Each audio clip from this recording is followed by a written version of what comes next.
The final thing is you must find time to relax. So that involves having a good study program. Set aside all of the times that you want to study the things you need to study. So for example, you're going to do 1 hour Blue Book a day. Best time to do that is very first thing in the morning. Get up, get that done. Half hour, small break, half hour, done. Next thing is your point to point. Point to point involves mental energy. And if you do this last thing in the day, it's going to be the worst time to do it. So you do that after you've warmed up with Blue Book. You should be doing about 3 hours point to point. Broken into 1 hour sets, have a break, 1 hour, have a break.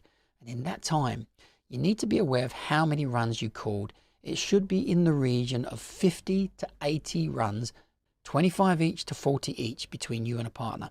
If you're not doing that kind of volume, that becomes your target. It is all about the volume of runs that you do, and you will see the runs reoccur in a few days' time, and you can remember the answers you gave previously, and you're now able to answer quicker and more accurately to previous answers you've heard.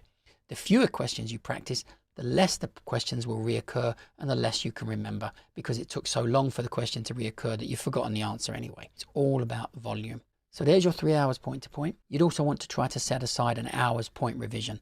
And in the point revision, the mistake that's made here is you're generally revising long lists of points that you already know. This is why the sticky list is so important. The sticky list is the points that you keep making mistakes on, the ones that you're weak on. The ones you don't know, you can't do anything about other than go and visit. So that'll involve making a bike list and going out and visit them. The ones you do know, if you're revising where Buckingham Palace is and there's 1,000 of these points that are in the same caliber of Buckingham Palace, then you're wasting your time. You should be revising as many sticky points, as many weaknesses as possible. Points that you know go in your long-term memory. The runs that you do, the Blue Book runs that you revise, don't go in your long-term memory. They're only going to be there for as long as you keep using them. So no matter how familiar you think you are with the runs, just keep calling them. That's your fluency. But the points, you don't need to continuously revise points you already know. If you know the point, scrap it from your list of things that you revise and keep the number low. So create a good study regime. 1 hour Blue Book, 3 hours point to point, 1 hour points revision. Outside that, whenever you can, create a bike list and find time to go out and visit your points.